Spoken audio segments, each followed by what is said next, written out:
형제가 또 보면 집집마다 되게 웃겨요. 형제가 많은 집 중에서도 형제가 서로 잘 지내는 집이 있는 반면에 또 싸우는 집들은 5형제가 됐건 7형제가 됐건 무지하게 또 싸웁니다. 일종의 가풍 같은 게 있어요. 재밌는 건 형제들은 늘 얘기하는 게 있죠. 내 부모는 우리를 차별했다. 이런 얘기를 해요. 비교 선상에서 나는 늘 루저, 패배자가 됐던 거죠. 오히려 형제 관계 속에서도 어떤 분들은 엄마 아빠가 언제 우리를 비교했냐 이렇게 말하는 사람들은 거기서 우위를 점했던 사람인 거예요. 부모도 10손가락이 있잖아요. 안 아픈 손가락 없다 그러잖아요. 이 덜 아픈 손가락이 있어요. 더 이쁜 손가락이 있고요. 부모는 완결체라고 생각하는데 부모는 절대 완결체가 아닙니다. 당연히 나도 모르는 비교를 하게 되기도 하고 실수도 하고 그중에서도 이런 비교 선상에서 우와 열이 있다면 열에 처했던 이 형제의 관계에 있었던 사람은 늘 인생이 늘 피비린내 나는 평생 내 부모에게 인정받기 위해서 인정 경쟁을 하고 그렇게 살아갈 수밖에 없죠. 근데 이 인정 경쟁이 어렸을 때만으로 끝나냐? 그렇지 않아요. 첫 아이가 굉장히 사랑을 많이 받고, 근데 첫 아이는 같은 경우는 첫사랑입니다. 나이를 먹고 안정적으로 자리를 잡고 보니까 부모라는 관계가 되게 커다란 산처럼 느껴지는 분들이 좀 있을 것 같거든요. 그런 분들을 위해서는 어떤 조언이 좀 필요할지 좀 지혜를 좀 나눠주시면. 부모 자격이 있냐? 물어보신 분들 계시더라고요. 부모 자격이 있다고 생각해요. 내가 그 부모 밑에 태어난 것만으로도 그냥 부모 자격은 있는 거예요. 대신에 좋은 부모냐 아니면 형편없는 부모냐 이거는 좀 다를 수 있겠죠. 좋은 부모는 정말 운 좋은 거예요. 아니 부모는 내가 딱 눈 떠서 태어나 봤더니 부모가 개떡 같은 걸 어떻게 해요. 다행히 부모가 좋은 거 이건 진짜 복불복입니다. 사람들이 왜 운칠기삼, 운구일기 이런 얘기 하는데 왜 그런 얘기 하는지는 알 것 같아요. 그렇게만은 생각하지 않는 게 어쨌든 우리 부모가 나를 뭐 낳아서 근데 뭐 부모가 보니까 학력도 별 볼 일 없어, 인물도 별 볼 일 없어, 심지어 부모로서 어떻게 해야 되는지도 몰라가지고 경우에 따라 학대를 해가면서도 때로 나를 막 활용하고 맘대로 하고 형편없이 수치도 주고 뭐 때리기도 있는 대로 때리고 이런 부모를 만났어요. 운이 더럽게 없는 거예요. 그럼 어떡하겠어요. 제가 살아가면서 보면 부모가 좋은 지점도 있고 안 좋은 지점도 있고 좋은 부모를 만나가지고 좀 행복하고 잘 사는 집도 있지만 부모가 좋아도 자식이 형편없이 크는 경우도 많아요. 부모가 형편없는데 자식이 훌륭하게 크는 경우도 많습니다. 이런 경우들은 왜 이렇게 생겨나는가? 인생의 여러 변수들이 부모 말고도 있다라는 거예요. 이 사람이 가지고 있는 기질적인 문제인지 성장 과정에서 다른 친구를 잘못 만나서인지 제대로 된 교육을 못 받아서인지 이런 여러 변수들이 있어서 이 사람의 최종적인 인격을 만들어가는 과정 아니겠습니까? 부모를 잘못 만나서 부모 형편없어. 그렇다고 부모 자격이 없는 건 아니에요. 대신 나쁜 부모 혹은 형편없는 부모였던 거죠. 그럴 경우는 내가 이 부모를 부양해야 되냐? 내가 이 부모에게 친절하게 대해야 되냐? 내 이 부모를 등지고 안 봐야 되는 거 아니냐? 최악의 경우라면 등지고 안 봐도 된다고 생각해요. 그러나 전 이런 말씀을 드리고 싶습니다. 그건 그들이 가지고 있는 형편없음인 거고 내가 이렇게 성장하다가 뭐 교육받고 또 좋은 사람 만나고 사람의 도리라는 게 이런 거구나라는 걸 알았어. 그래서 내가 부모에게 어떤 것까지는 해야 될 것 같다라는 생각이 드는 경우들도 있습니다. 이때는 어떻게 해야 될 것인가? 그럼 어디까지 해야 되는 게 자식 노릇인가? 그럴 때 저는 이런 말씀 드립니다. 부모가 너무 형편없었다면 최소한의 도리는 해라. 저는 부모에 대해서 이렇게 말씀드리고 싶어요. 그 사람들을 존경하지 못할지언정 존중은 해야 된다. 사람이잖아요. 때로는 그 사람이 나에게 상처를 입혔을지도 몰라요. 정말 뭐 부모가 막 성폭행을 하고 나를 완전히 뭐 린치를 해가면서 키우고 동시에 나의 모든 인생에 있어서 어마어마한 상처를 주어서 돌이킬 수 없는 정도에 이르렀다. 이런 경우는 이 부모를 내가 볼 수 없죠. 안 봐도 된다고 생각해요. 나의 생각만일 수도 있다는 걸 알고 있어야 돼요. 내가 볼 때 내가 굉장한 피해자고 내가 굉장히 상처 입은 자라고 생각했어. 멀리서 보니까 부모가 좀 서툴렀던 거야. 그럴 수 있잖아요. 그런데 마치 부모가 하나의 병기가 되어서 나에게 총칼을 휘두르는 것처럼 내 인생을 난자했다고 생각하는 분들이 계시거든요. 그건 어쩌면 자기의 피해의식일 수도 있다. 내가 또 정말 형편없는 부모를 만났어. 그럴 경우라도 전 이런 말씀을 드리고 싶습니다. 내가 정해놓은 이 부모에 대한 최소한의 역할은 하자. 사회적으로 정해놓은 역할이라고 말하지 않았어요. 내가 정해놓은 부모 자식 간의 최소한의 역할, 도리라고 생각하는 것까지는 하자. 부모의 장례식에 안 오는 사람들도 있어요. 부모 장례식은 가야 된다고 생각합니다. 부모가 정말 중요하고 중대한 순간을 맞은 위기의 순간이 있어요. 그럴 때는 가서 내가 생각한 최소한의 범주 내에서 역할은 할 필요가 있다. 내 부모를 위해서도 있지만 내 스스로 내가 나이 들어서 늙어 죽을 때 후회하지 않아요. 원래 모든 인간은 떠난 다음에 소중함을 알고 있는 거잖아요. 사회적으로 살아가면서 내가 이 인간은 이렇게 대접받을 자격이 없어 이렇게 생각하는 사람들도 있겠지만 내가 태어났고 그 태어나는 과정에 어쨌든 먹였고 어쨌든 날 입혔고 나 학교 보냈고 이런 거 생각한다면 나도 내 부모에게 나를 먹였고 나를 입혔고 학교 보냈고 이 정도까지는 해야 된다고 생각을 해요. 그러면 이런 얘기 하겠죠. 내 부모가 나를 때렸으면 나도 그 부모를 때릴 수 있겠네요. 내 부모가 나를 굶겼으면 나도 내 부모 굶겨도 되겠네요. 이런 얘기 할 수 있잖아요. 그래서 사람은 교육받고 자기의 기본 인격이라는 걸 갖추는 겁니다. 그가 나를 험하게 대했다 그래서 나도 그를 험하게 대한다면 이거는 그냥 동물과 동물의 관계예요.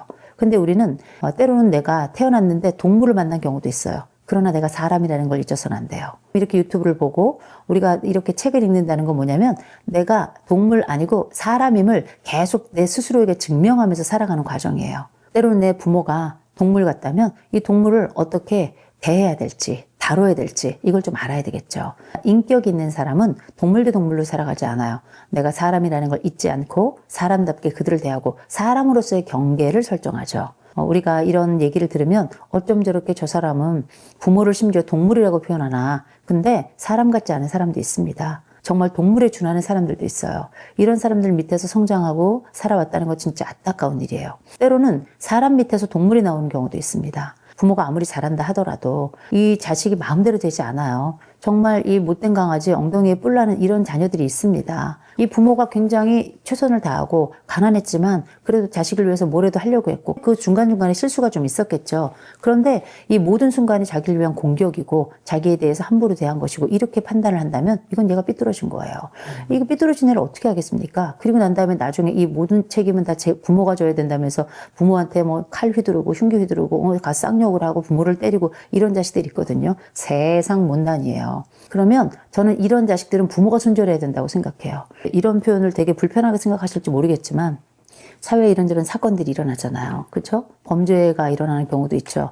그럼 많은 분들이 자식을 어떻게 키웠길래 자식이 이 사회에서 저렇게 범죄 행위를 하느냐 하면서 그 부모에게 돌을 던지는 분들이 계세요. 물론 부모가 자식을 형편없이 키워서 그 자식이 범죄자가 된 경우도 있지만 부모는 정말 괜찮은 사람들이에요. 그런데 자식이 형편없이 범죄자가 된 경우들도 태반입니다. 이 자식이 20살 넘은 자식을 어떻게 부모가 이래라 저래라 할 수 있어? 그럼 어떻게? 자식을 붙잡아서 때려요? 죽여요? 맞지도 않고요. 부모가 자식을 죽일 수도 없는 겁니다. 그러니 이런 말씀 드려요. 안타까운 일이다. 그냥 우리는 이건 비극이다.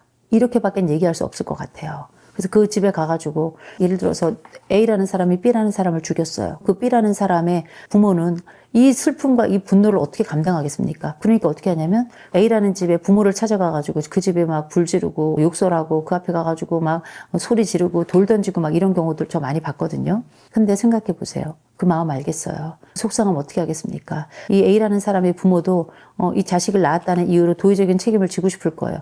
근데 어떻게 해요? 40살 넘어 50살 넘어서 가가지고 그런 사회적인 폐악질을 하는 그 자식을 어떻게 할 수 있겠습니까? 부모도 이건 컨트롤할 수가 없는 거예요. 이런 건 비극이라고 얘기합니다. 이 B라는 집에도 비극이고 A라는 집에도 전 비극이라고 생각해요. 이런 말씀 드리는 건 이상한 일일 수도 있겠지만 부모가 자식의 전생애를 책임질 수 없다. 자식도 부모의 전생애를 책임지기 어려울 수 있다라고 말씀드리고 싶어요. 형제자매가 있는 집은 사이가 좋건 나쁠건 이 비교라는 되게 치명적인 거에서 벗어나기가 좀 쉽지가 않은 것 같습니다. 나이가 먹어서도 이런 관계가 계속 지속이 돼가지고 내가 이 나이 먹고도 아직까지 형제랑 비교당할 줄은 몰랐다 뭐 이런 말을 하는 분들도 계신데 좀 더 건강한 가족 관계로 나아가기 위해서 어떤 것이 좀 필요한지 말씀해 주시면 좋을 것 같아요. 형제가 있는 게 좋을까 나쁠까 생각하게 돼요. 형제가 있는 게 좋다라고 말하는 분은 형제하고 사이가 좋은 거겠죠. 근데 형제가 있는 게 힘들었다 말하는 분들은 형제의 존재 자체가 없어졌으면 좋겠다 라는 얘기를 하시는 분들도 계세요. 근데 형제가 또 없는 분들 중에는 형제가 있었으면 하는 분들이 계시는데 형제가 있어도 좋고 없어도 좋다고 생각하는 게 사회를 살다 보면 저절로 형제 같은 사람들을 만나기도 하기 때문에 다만 어렸을 때 이런 형제가 있다면 사회에 나가기 전에 이런 사회적 형제 경험을 미리 하는 것이다 라고 말씀을 드리고 싶어요. 오히려 형제들이 전 있는 게 낫다고 생각합니다. 가족이라는 게 기본적인 가장 작은 사회적 단위잖아요. 그런데 형제라고 하는 건 부모 자녀 관계에서 경험할 수 없는 첫 번째 리얼 사회적 경험이라고 저는 생각을 합니다. 형제라고 하는 게 독특하고 특별한 관계예요. 부모 자녀 관계가 가장 길 거라고 생각하죠. 그렇지 않아요. 형제는 가장 오랫동안 함께 DNA를 공유하면서 가장 오랫동안 살아가는 사람들이 형제입니다. 형제는 보통 보면 수명도 되게 비슷해요. 또 이변이 없는 한 형제들은 성향도 되게 비슷하고요. 식성도 되게 비슷하고요. 그러면서도 각자의 또 삶을 살아가고 서로 질투하고 서로 경쟁하고 서로 또 돕고 이런 관계. 부모 자녀보다 훨씬 더 애틋하기도 하고 훨씬 더 적대적이기도 하고 훨씬 더 오래 살아가면서 서로에게 영향을 미치는 관계가 형제 관계예요. 형제가 또 보면 집집마다 되게 웃겨요. 형제가 많은 집 중에서도 형제가 서로 잘 지내는 집이 있는 반면에 또 싸우는 집들은 5형제가 됐건 7형제가 됐건 무지하게 또 싸웁니다. 일종의 가풍 같은 게 있어요. 재밌는 건 형제들은 늘 얘기하는 게 있죠. 내 부모는 우리를 차별했다. 이런 얘기를 해요. 비교 선상에서 나는 늘 루저, 패배자가 됐던 거죠. 오히려 형제 관계 속에서도 어떤 분들은 엄마 아빠가 언제 우리를 비교했냐 이렇게 말하는 사람들은 거기서 우위를 점했던 사람인 거예요. 부모도 열 손가락이 있잖아요. 안 아픈 손가락 없다 그러잖아요. 이 덜 아픈 손가락이 있어요. 더 이쁜 손가락이 있고요. 부모는 완결체라고 생각하는데 부모는 절대 완결체가 아닙니다. 당연히 나도 모르는 비교를 하게 되기도 하고 실수도 하고 그중에서도 이런 비교 선상에서 우와 열이 있다면 열에 처했던 이 형제의 관계에 있었던 사람은 늘 인생이 늘 피비린내 나는 평생 내 부모에게 인정받기 위해서 인정 경쟁을 하고 그렇게 살아갈 수밖에 없죠. 근데 이 인정 경쟁이 어렸을 때만으로 끝나냐? 그렇지 않아요. 첫 아이가 굉장히 사랑을 많이 받고, 근데 첫 아이는 같은 경우는 첫사랑입니다. 부모의 첫사랑이고, 어쩌면 우리의 가장 사랑했던 그 순간에 태어난 아이 가능성이 굉장히 높아요. 둘째 같은 경우는 예정이 없던 애들이 많고요. 부모들이 이 부부 간의 관계를 향상시키기 위해서 둘째를 낳은 경우들도 꽤 있습니다. 혼자 있으면 첫 애가 외로우니까. 이렇게 일종의 보충제로 이렇게 태어난 아이들도 꽤 있어요. 생각해보면 나라는 존재는 처음부터 완결된 존재가 아니라 보충제이거나 대체제이거나 의외의 일인 이렇게 탄생부터 그렇게 성장에까지 이런 경우들이 많이 있거든요. 처음부터 자기라고 하는 존재에 대한 퀘스천 마크 물음표부터 찍고 시작하는 거예요. 난 누군가? 나라는 한 존재로 그렇게 처음부터 100%로 존재한 존재였는가? 20%로, 30%로, 50%로 존재는 아니었는가? 이렇게 자꾸 물어보게 되는 거거든요. 그 질문을 하게 된 데에는 부모들의 그 시선과 부모들의 그 말투, 부모들의 그 손길, 부모들이 가지고 있는 제한된 재화를 가지고 나누는 방식, 이런 것들을 보면 그게 사랑이건 물건이건 음식이건 이게 차별이 느껴지고 차이가 또 느껴지는 거거든요. 근데 부모는 얘기하죠.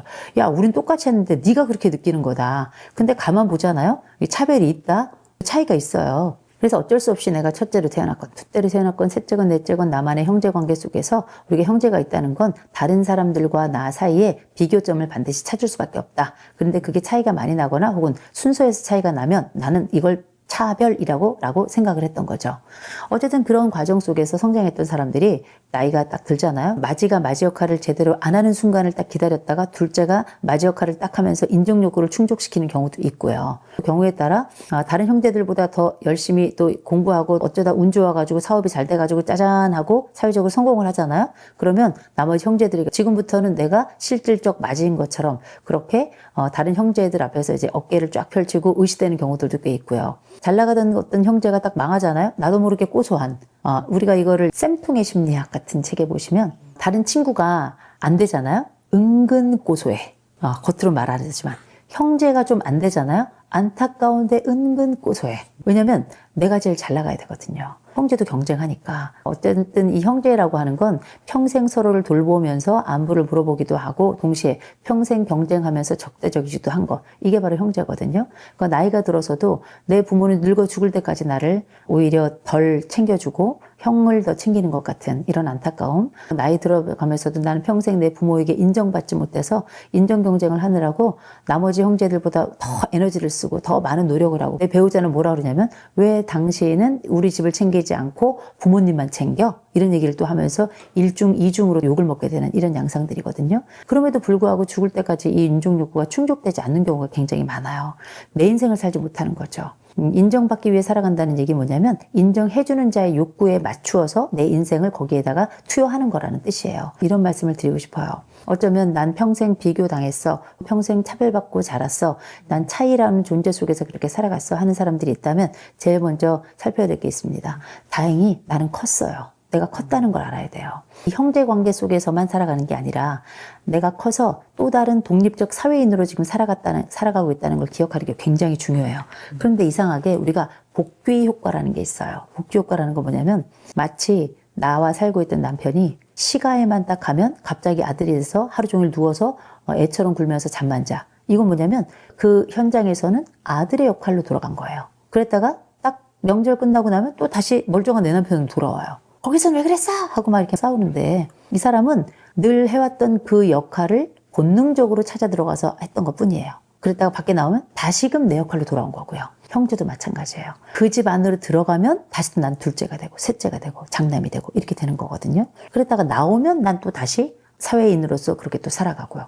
보통 그 집 안, 원래 내가 있었던 1차 환경 속으로 되돌아가면 이런 복귀 현상이 일어나면서 내가 2차적으로 형성하고 더 큰 규모로 나를 만들었던 이 역할을 잊어버리게 되는데 조망이라는 걸 해야 돼요. 내가 사회인으로서 밖에 나가서 이 역할을 하고 거기 가서는 다시금 또 둘째 역할, 셋째 역할을 할 수 있는데 이때는 어른으로서의 역할을 해야 되겠다. 성인으로서의 역할을 해야 되겠다. 둘째 역할이 아니라 그냥 한 아들로, 한 딸로 역할을 해야 되겠다. 이 생각을 하셔야 되는 게 되게 중요해요. 근데 되게 어려워요. 어렸을 때부터 우리가 그 역할에 끼워 맞춰져 있었기 때문에 다시금 그 장면에 가면 딱 다시 그 역할에서 그 자리에 가서 그 역할을 해야 될 것 같거든요. 안 해도 돼요. 우리가 해야 될 성인으로서의 역할은 딱 정해져 있거든요. 함께 식사 자리가 있다면 제 시간에 맞춰 가는 것, 그때 가서 음식을 함께 나눠서 해야 된다면 그때 내가 해야 될 거는 돈을 내는 일인지 아니면 음식을 해야 되는 일인지 함께 이야기할 때 나의 이성을 잃지 않고 너무 술 많이 마시지 않고 내가 함께하는 그 역할 중에 필요한 얘기 있다면 필요한 역할하고 그렇게 하고 오면 되는 거예요. 원래 했던 복귀라고 하는 그 자리에서 내가 늘 가졌던 어렸을 때 그 심정을 다시금 나도 모르게 무의식적으로 튀어 올라와서 그 역할을 반복하고 있는지 이것만 알아챈다면 어쩌면 우리가 비교와 차별 속에서 형제 역할을 했던 그 역할에서는 다소 자유로워지지 않을까 이런 생각이 들고요. 더 중요한 건 뭐냐면 내가 잘 돼야 돼요. 형제 역할을 자유로워지는 제일 척도는 뭐냐면 내가 잘 되잖아요. 경제적으로 잘 되고 사회적으로 잘 되고 내가 별 문제 없고 내가 행복하게 살잖아요. 그 역할에 돌아가서 그 역할을 하려고 안달복달할 필요가 없어져요. 이거 되게 중요한 거예요. 내가 어떤 여러 컴플렉스 이슈나 아니면 가족 관계 속에서 어려움에서 해방되고 싶다 한다면 사회적으로 일단 잘 나가라. 꼭 그 말씀 드리고 싶어요. 근데 문제는 우리가 잘 나가고 싶지 않아서 안 잘 나가나요? 안 잘 나가져요. 안 잘 나가지는 이 일이 나에겐 또 두 번째, 세 번째 형제들이 만났을 때 또 컴플렉스가 되고 그러나 기억하셔야 됩니다. 굳이 가서 내가 사회적으로 형제들 또 만나면 또 자랑질하고 막 이렇게 하거든요. 신경 쓰지 마세요. 이제 우리 다 각자 개인 성인이 돼서 우리의 삶을 살아가는 겁니다. 막춤을 추더라도 내 춤을 추고 있다면 내 인생은 괜찮은 삶이니 형제들의 그 과거의 시선에서 벗어나고 이제 성인으로 그 사람들을 이렇게 보면서 여전히 형제들 간에 이기려고 자랑질하는 너는 참 안타깝구나 하면서 속으로 혀를 한번 끌끌 차고서 우리는 난 행복할 테니 하고 내 인생을 살면 된다. 형제들이 같이 모여있는 그 자리에서 자랑질 많이 하는 형제들이 있다면 거기서 빨리 일 마치시고 얼른 나오시는 게 장땡이다 말씀드리고 싶어요.